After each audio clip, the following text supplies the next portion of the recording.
in Balaram's Leela, There's a pastime where he visits Vrindavan before Krishna visits. after they leave Vrindavan. And the way that the chapter unfolds is he makes this request of Krishna. It's not that Krishna sent him, but he makes the request, knowing the heart and the mind of Krishna, and knowing that Krishna is not going to return to Vrindavan. There's different reasons, but one of those reasons is a very important reason is Krishna doesn't want his affection for Vrindavan and the residents of Vrindavan to be known by the remaining demons because they would go and harass the Brijvasis, which he doesn't want. So he waits till all the demons are killed and then he returns. So when Balaram requests, he's the elder brother. He doesn't need to request, but he has that mood.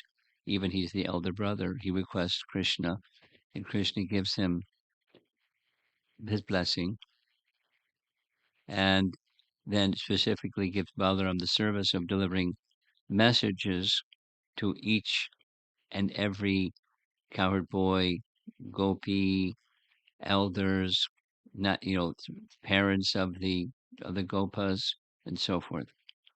Very personalized. It doesn't have letters. He just has carry these messages, and according to their position. So he goes back,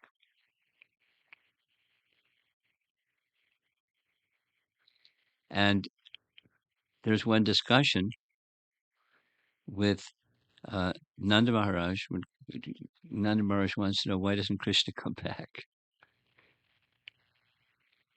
and he says the reason Krishna doesn't come back is there's some demons still remaining to be killed. And Nanda says, what's the names of those demons still remaining to be killed? And Krishna lists them, Balaram lists them.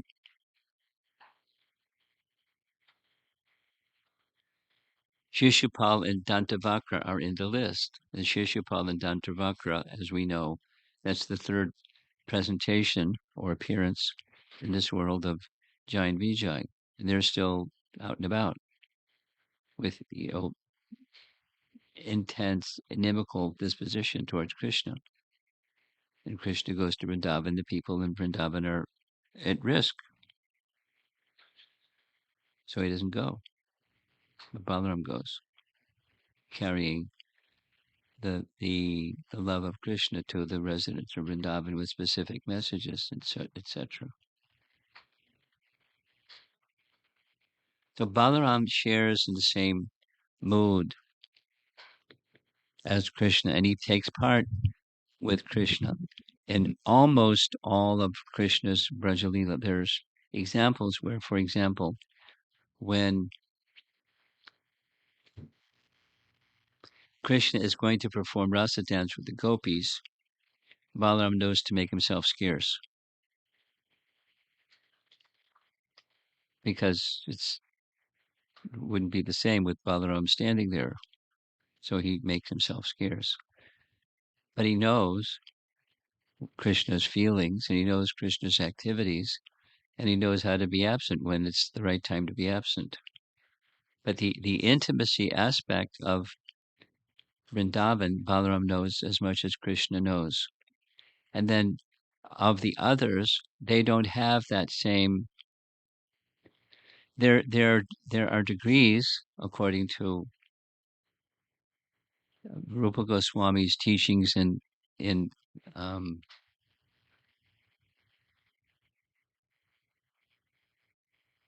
Laghu Bhagavatamrita. Both Ramchandra and Nrsingadev hold special positions beyond the other Leela avatars and forms of the Lord. And there's an intimacy in their dealings that's not the same found in other incarnations or forms of the Lord. But they don't match exactly the same as Krishna, and particularly Krishna in Vrindavan. And therefore, Swayam Rupa, that's back to the purport. Lord Sri Krishna is the Swayam Rupa, personality of Godhead, and all other forms of Godhead, beginning from, and the long list, and many other thousands of manifestations of the personality of Godhead, are Lord Sri Krishna's plenary portions and integrated parts. Now that's a language that Prabhupada doesn't use so much. Integrated parts. What does that mean? It's connected to the next sentence where there's living entities that are separated parts. So the integrated parts aren't separated.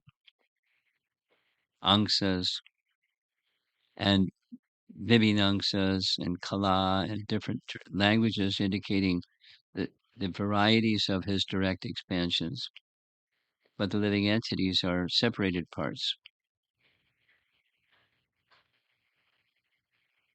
They're also angsas, mame vangsa. So, but the term angsa, or a part of the whole, is the meaning of angsa.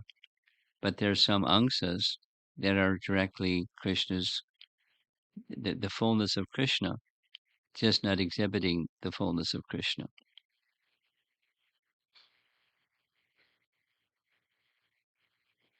Like, for example, recent discussion is Krishna is stated Krishna is in the heart of every living entity, and Vishnu is in the heart of every living entity. Are they interchangeably the same, or they're non-different and they're different? It sounds like double talk. Vishnu is Krishna, but and Vishnu doesn't exhibit the fullness of all of Krishna's activities and pastimes, and specifically the four special qualities that he exhibits in Vrindavan that make him Swayam Bhagavan or Swayam Rupa, as opposed to these other categories, Anksas and Kalas and Vibhinangsas.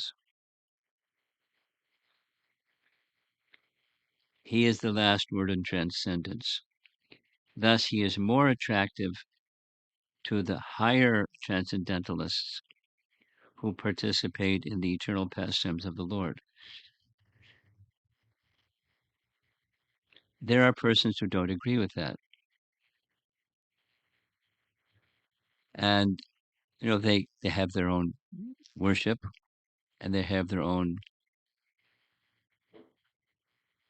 teachings or theology that they're from the Vedas, that support their worship, and they're quite content. They're not looking for something else. There's two examples just for the purpose of sharing. One example is the Ramanadis, who were in contention with the Gaudiyas in Jaipur over the worship of Radha next to Krishna, and then the sense that Radha is in a relationship of Parakiya Rasa. So they took exception. And they asked the king, how can you have Radha Govinda right in your palace, the courtyard of your palace, when there's no such thing as Radha worship anywhere mentioned in the Vedas?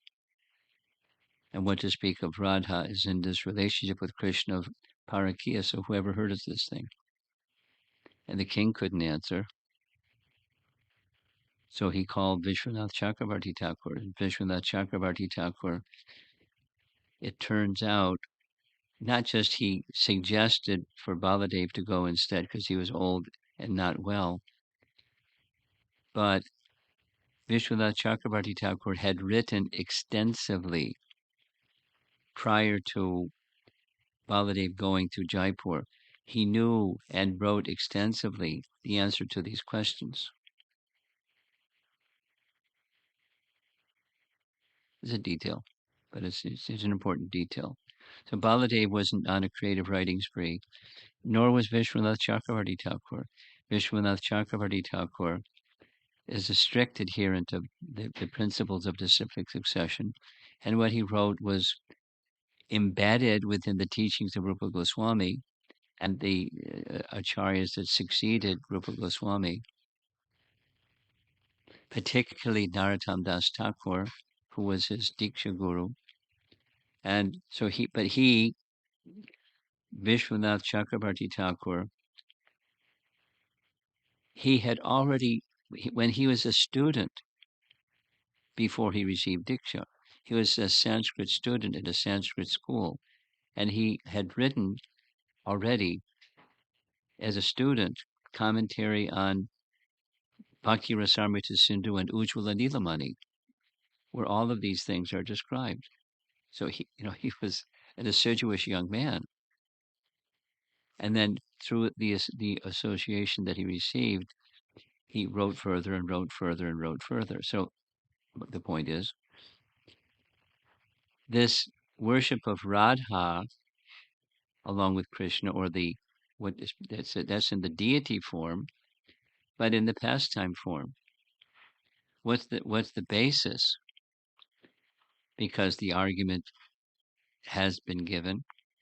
Radha's name isn't even mentioned in the Bhagavatam. This is your highest authority. Radha's name isn't even mentioned. So what are you guys doing? No, challenging, confronting, knowing that there are persons that don't agree with what Prabhupada is writing here in the purport.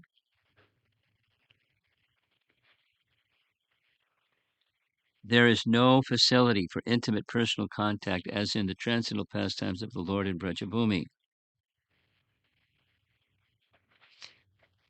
The transcendental pastimes of Lord Sri Krishna are not newly accepted as argued by some less intelligent persons. Semicolon. His pastimes are eternal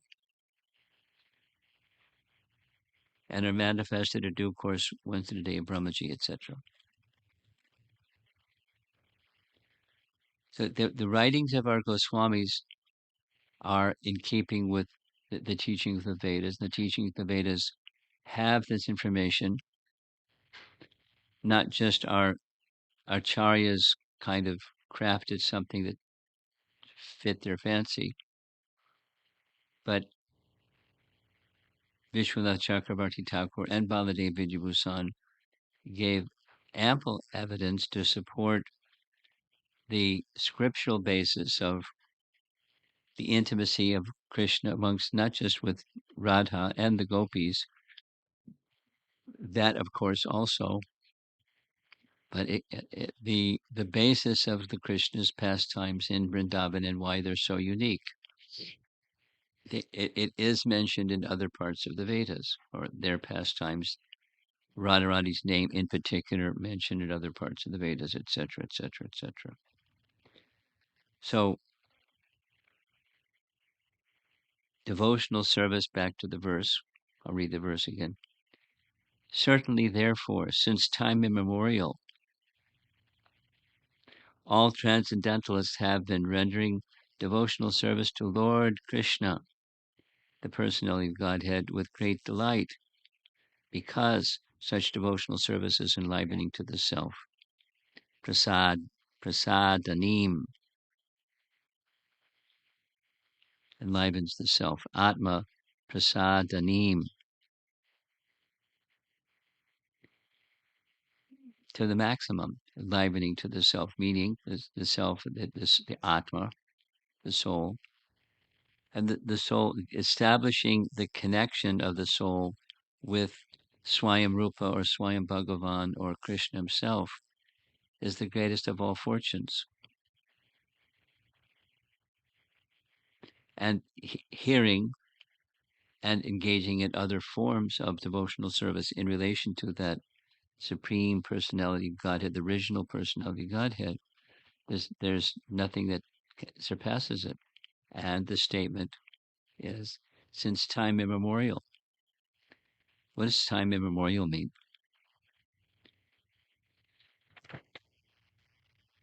Jiva Goswami discusses the time immemorial concept in Tattva Sandarbha, where he indicates from the very outset of creation, the very first living being, that's Lord Brahma,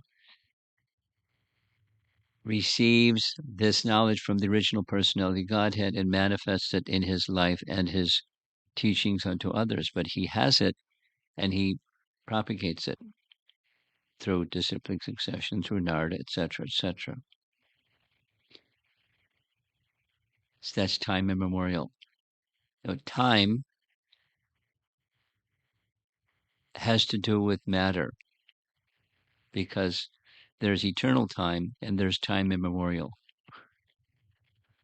And eternal time is not the same as time immemorial. Time immemorial is from the very first. This is Jiva Goswami's explanation of not exactly defining what time immemorial means, but what is Sanatan Dharma, or what is the eternal occupation of living entity. It's encapsulated in the Vedas, which is present from the very, very beginning of Brahma's life. Anyways, since time immemorial. And from that time immemorial, not all living entities pursue this one thing exclusively.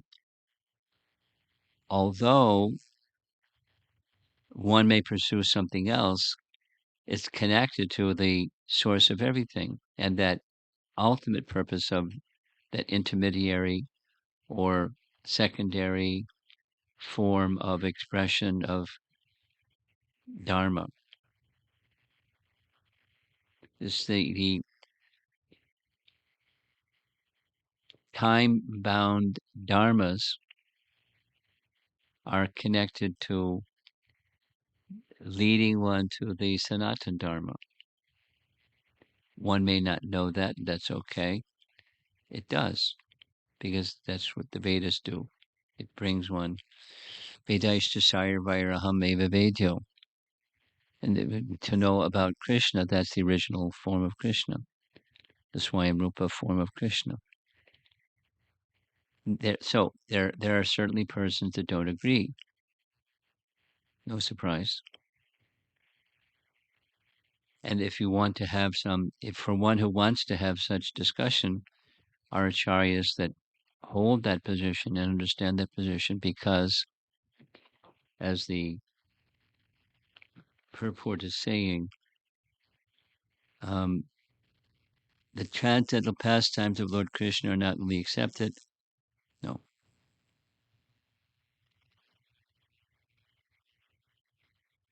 They can be anyway. The pastimes of Krishna, that the position of Krishna as the supreme person and the position of Radha as his personal potency, his Hladini Shakti, can be understood by highly evolved transcendentalists. But it's not easy subject matter for many people. And therefore, in presenting this first canto to the world that doesn't know any of this, Prabhupada's, the language is simple, very direct, without all the embellishments. But for those that want the embellishments, it's available, particularly through elaborate commentaries by our acharyas. There are certain verses that they write extensively on, like extensively, pages and pages and pages and pages on one verse, just so from looking at it from all angles, and different people may say this, and here's the answer to this, and other people say that, the answer to that, and go back to the principle, and very elaborately, very thoroughly, very comprehensively, enough that one head start to spin. How do you put all these pieces together? How did they put all these pieces together? They're enlightened by disciplic succession and Krishna's mercy to establish the detail of what's being presented here in very simple form. So devotional service to the original personality Godhead since time immemorial brings real satisfaction to the self, Atma Suprasana, or Atma Prasadinam, Prasadanim, real satisfaction.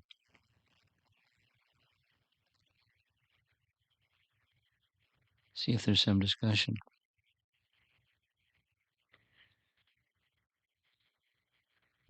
Over here.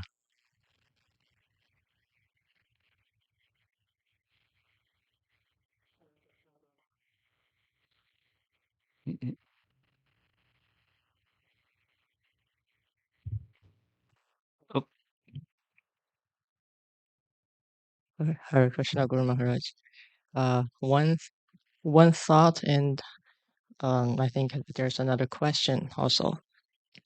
The thought is the verse we talked about today, this beginning, the starting word ataha. Yeah. It remind me of a verse, the beginning verse of Vedanta Sutra, which Yes. also start Yes. with this ataha. Yeah. And I remember that verse is, but when I first heard that verse and first heard the explanation, it was quite impressive because the book that starts with the word ataha is quite exceptional. Because when you talk about ataha, like you did today, you go back to the previous verse to see what is Yes. the prerequisition. However, if the book Vedanta Sutra start directly with ataha, Yeah. and there's no prerequisition, and the beginning verse is atato Brahma jigyasa, therefore inquire Brahma, and therefore inquire into the absolute truth. And that prerequisition is quite obvious in a sense, because for those who can read Vedanta Sutra, for whoever is a human being, is supposed to inquire into the absolute truth.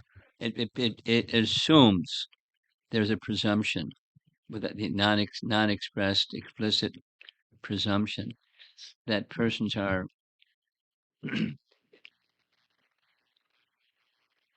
to some degree knowledgeable in the Vedas, as was Vyas. And so now let's go to the conclusion of the Vedas, the absolute truth, the source of everything.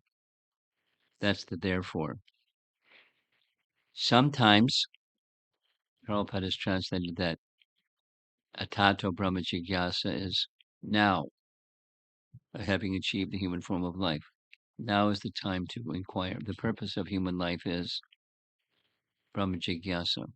So the color of the explanation of the word Ataha is slightly different colored, but they both are fine. Now, your question, in addition to the comment? Yes. The question is with regard to the invocation verses that was chanted at the beginning of the class. Yeah. The Narayana Namaskritya. Namaskritya. Narom Chaiva. Sorry. Anyway, I know that there are four objects that are mentioned in the verse. The first is Narayana, and then is Narottamam, Naram Chaiva Narottamam.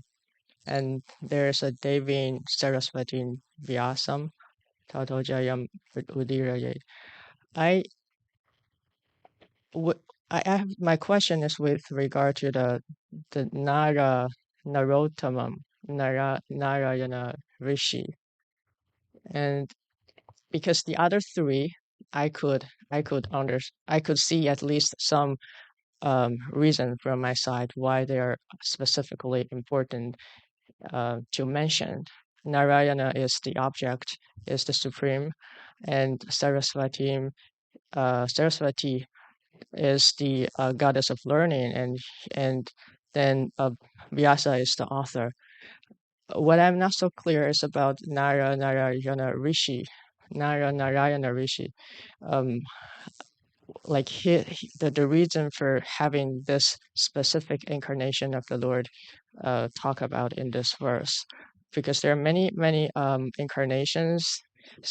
For example, in the chapter 3, the chapter following this current chapter, and there are a whole list of avatar, and Narayana Rishi is only one of them. And yeah, that is the like my question about what is the significance to have specifically say, let us offer our respect to Narayana Rishi. How is he related to the Bhagavatam, narration of Bhagavatam? And on top of that, I know that when in the chapter 3, when we talk about Narayana Rishi, it says that it's two twin brothers. There are two, and here it seems like it's a singular. So I'm wondering if it's just specifically referring to one of the two, or something else. Okay, there's two questions. The second question, there are two entities, yes, two forms, and they're taken as one entity because they're inseparable.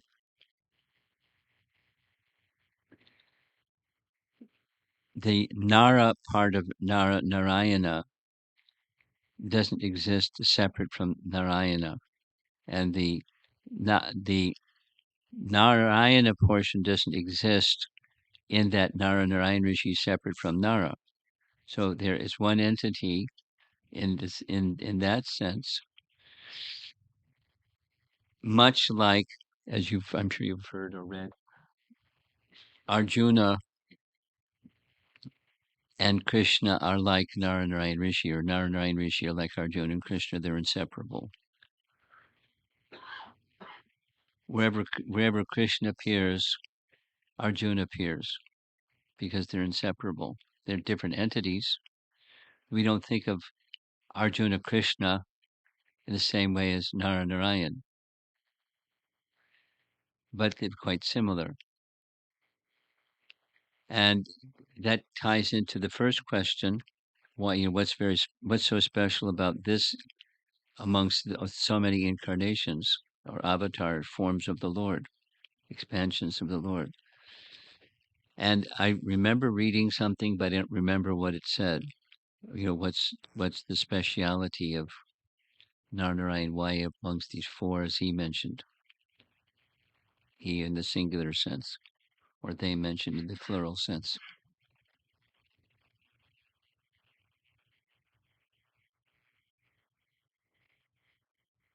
I'll look it up, but my vague recollection is there's something to do with how Vyasadeva received knowledge,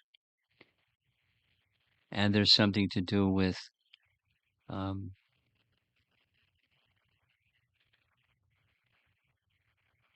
propagation of the Vedic knowledge itself. Vyas wrote it down. Narayana is the source. Saraswati gives the learning, and there's the propagating has something to do with Narayan. That's my recollection, but I'll look it up.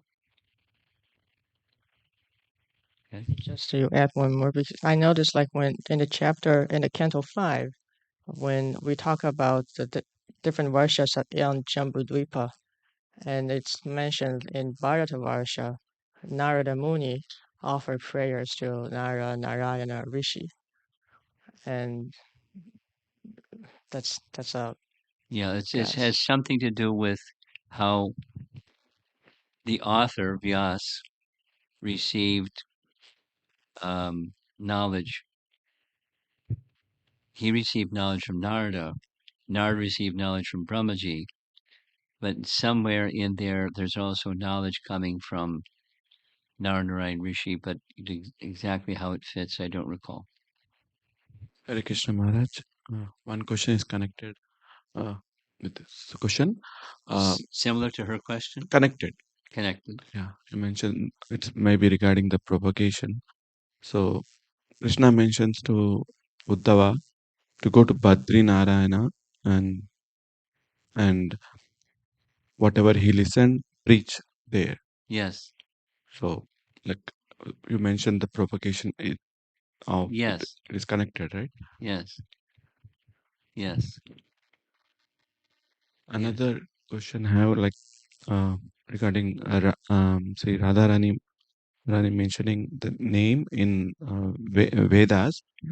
In internet, like they mention it is mentioned in Rig Veda, and they also mention the slokas in Rig Veda. So any of the Vaishnavas mention these slokas in connection with Radharani, or anybody mention these verses from Rig Veda glorifying Srimati Radharani? Probably. I'm not. I haven't put all of that information under magnifying glass, so I can't say for sure. But if you want, you can research it. You can let us know what it does. Is that there? Sure, Maharaj. Thank you. Something else?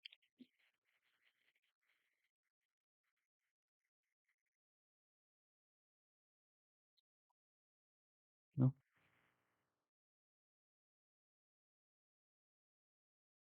Okay. Srila Prabhupada ki jai.